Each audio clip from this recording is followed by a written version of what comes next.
you're going to enlighten us about the primary essence of self care and love and how to develop it. And I was just saying earlier that besides my daily hygiene, grooming in terms of self care, sometimes I would like to do things for myself in terms of different things, whether it's for my physical health, my mental health, or just a little indulgence just to care for my skin or something like that. But I get so busy in service of others or in terms of work and that, and you don't make that time. You just put it behind you in terms of that self-care and self-love. So how important is it to actually set aside time for your own self-care and love?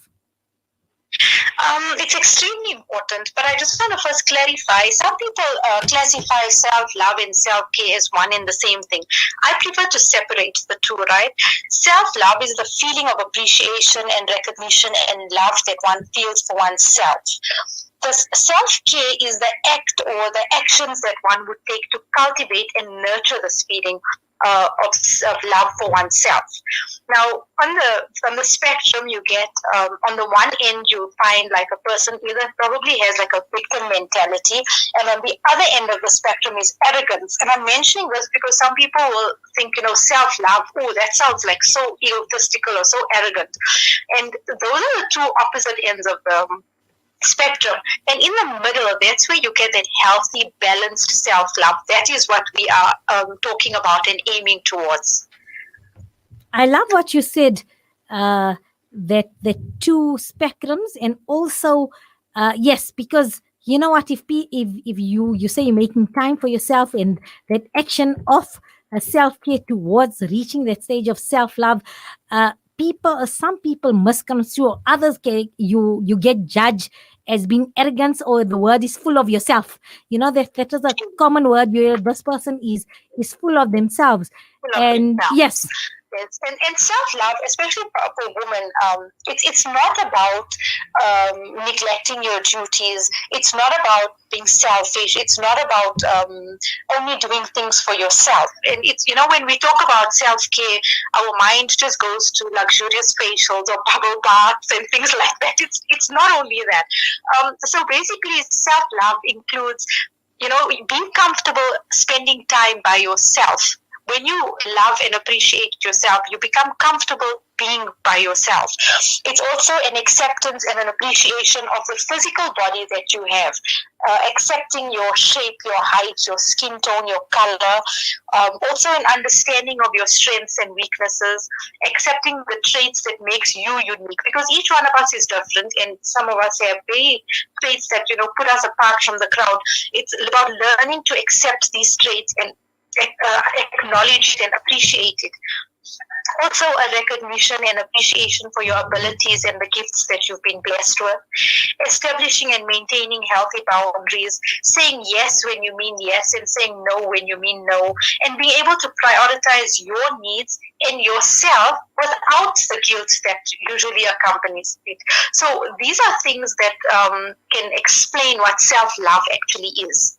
I love you make very pertinent points here when you use that word guilt, because often when you're doing things for yourself, you sort of feel guilty because, oh, I could have been doing something for my children, or I'm using this time for the family I could have doing, but yet there's a guilt when you're doing things. But for me, if especially with a female, and especially somebody is a mother, a homemaker, family, if you're not in the right state of mind, then it's counterproductive, because a healthy homemaker, a healthy mother, a healthy female translates to a happy, healthy family, because that's our role, and that's where we are superior in terms of we can multitask and we can do all this. But so we need to be in optimal health all round, mental, physical health, if we want to have an optimal family. So I think we need to move away from that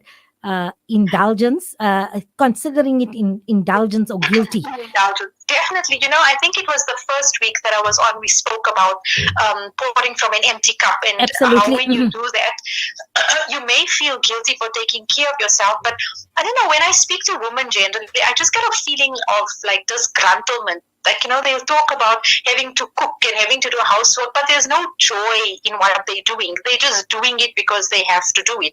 And you get to that stage of burnout when you don't make yourself a priority.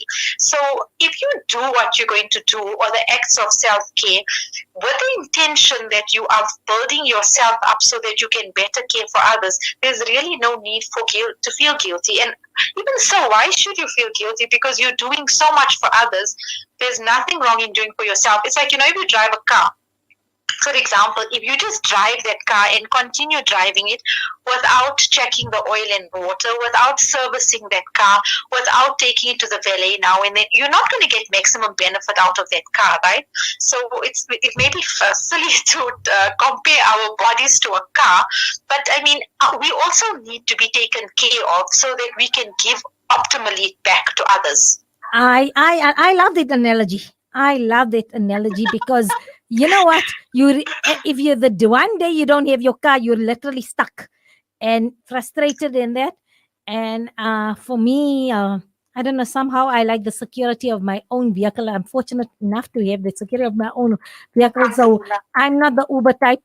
I like the comfort of my own, the hygiene of my own. I'm a but OCD, so I like that. So for me, it's a great analogy that yes, you need to take care of your car and give it the love and check it and have your service, regular service and repair intervals, so to be in optimal health. So yes, it's an excellent analogy of what you're saying. So tell me, and also like you say, self-care is not just about spas and indulgence and that, but even that we have to ensure that we make time for ourselves to eat correctly and eat healthy as well. For you, is that important Definitely. as So well? self-care includes the body, the mind, and the spirit, right? So when it comes to the body, it's making time to eat well and correctly, preparing your meals with as much care as you would for the other members of your family. We tend to take extra care when it comes to everybody else, and when it's ourselves, and we're just grabbing a cup of coffee on the go or a cup of tea or something like that. So self-care for your body would include eating well, eating for your body needs, making regular time to exercise, even if it's just a walk around the block, but giving your body what is due to it. And then you can throw in the occasional facial and massage and bubble bath. There's no harm in that either. And then for the mind, it would be getting to know yourself, doing the actual work of getting to know who you are, what's your likes, what's your dislikes, what's your strengths, what's your weaknesses, what's your capabilities, and then taking responsibility to work on the areas that you need to work on. That is one of, I think, the greatest acts of self-care that a person can do for themselves, is taking that responsibility to work on your self-development and work on your inner being.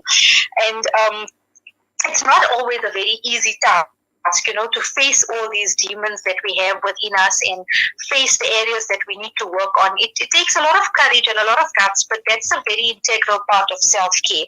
And then self-care even includes the spiritual aspect. So whichever religion you're following, to make your time out in the day to do your religious acts, whether it's actual physical acts like Muslims, we read our salah, and not rush through it, to take an extra time out, close that room door, or say to people in the family, right, this 10-15 minutes is for myself, and to recite your tasbeehs or your Quran or whatever religion you're following, whatever is included in there, to give yourself and your spirituality due time by yourself, to sit alone, to sit quietly, not to rush through these things. All of this is included in self-care. So you see, it's not only the shopping or the buying yourself nice things that we tend to think of when we think of self-care.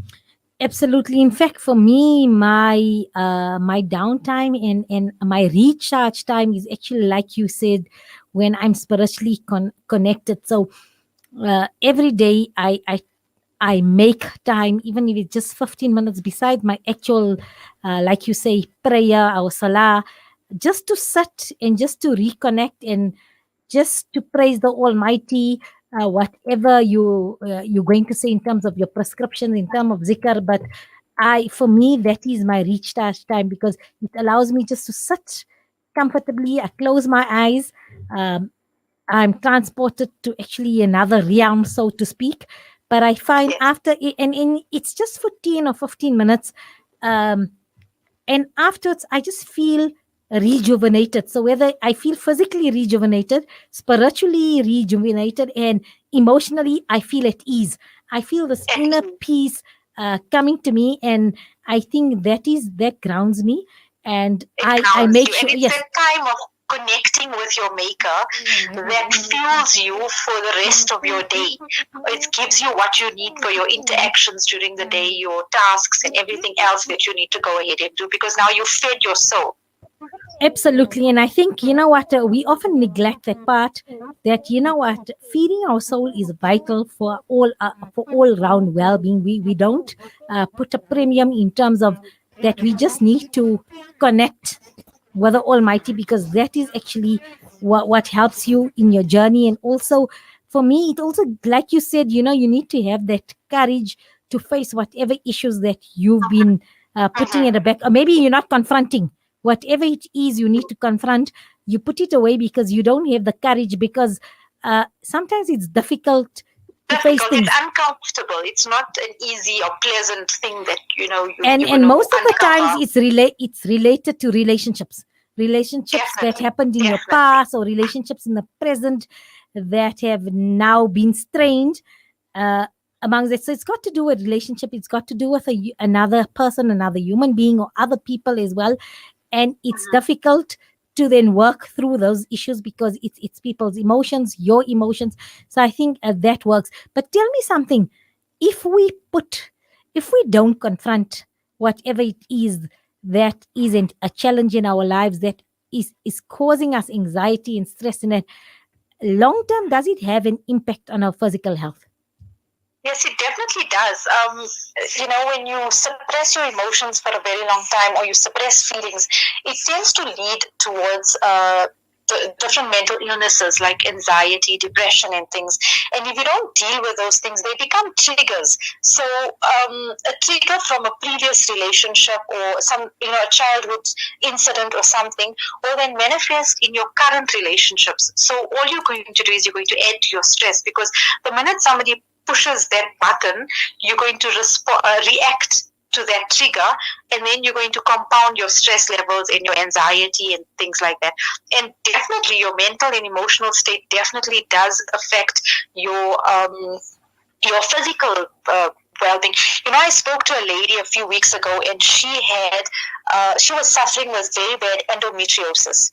And in talking, we came to the realization that her mom had suffered from bipolar disorder for many years.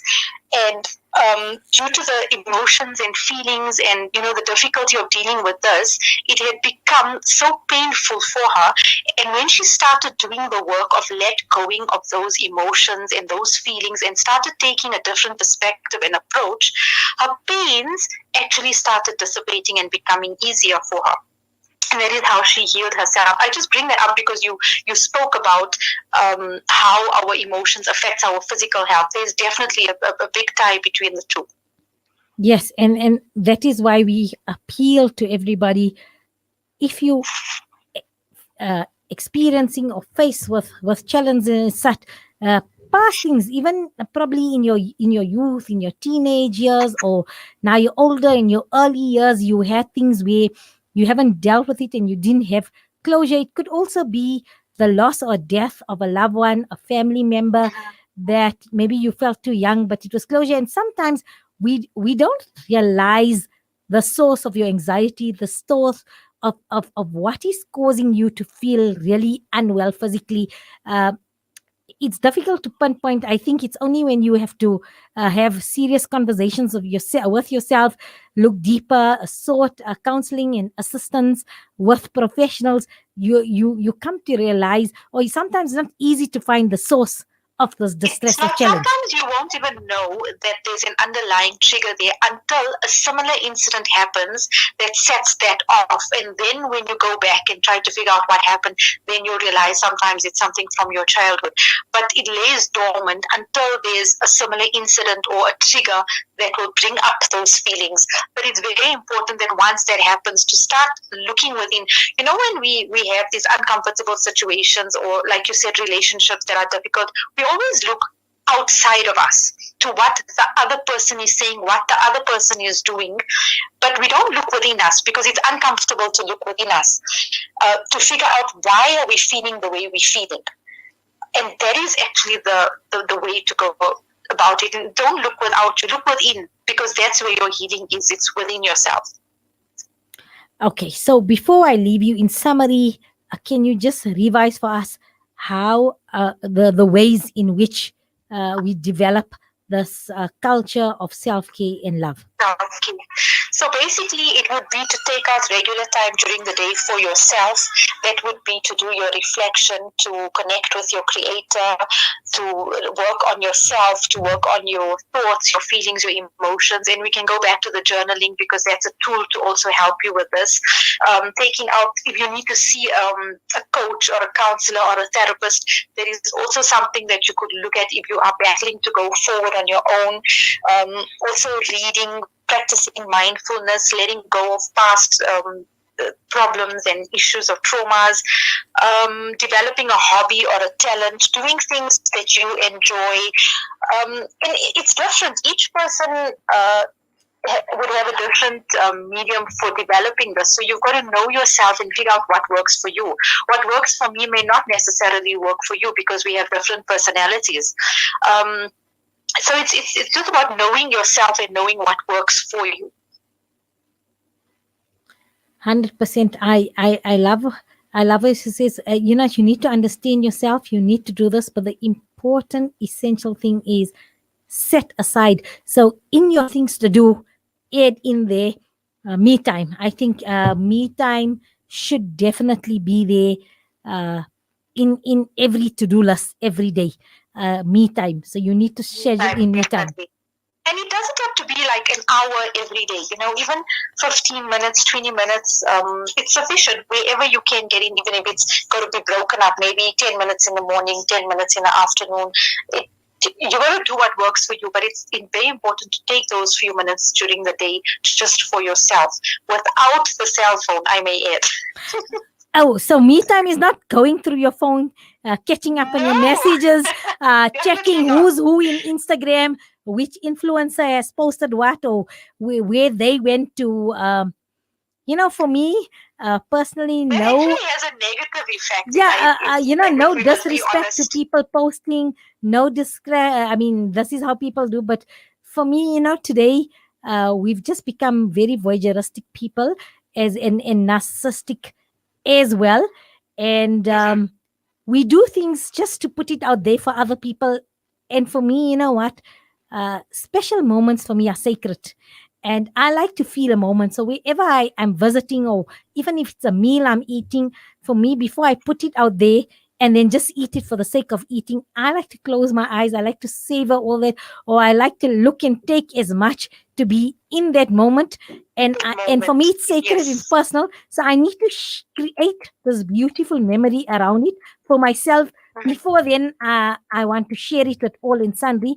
And like you say, that is why me time doesn't include your mobile phone, because it could have negative feelings. Because when you're watching other people's postings, or where they've been, or what they're eating, or the time they're having with others, it could make you feel like you're losing out, or unfortunately, due to your circumstances, you don't have the means, or the health, or maybe financial means, or even the health to maybe visit wherever somebody is posted, or even eat what they are eating. So I get it why you said it has a negative impact. So me time is shutting off from everything, abate all types of communication as well.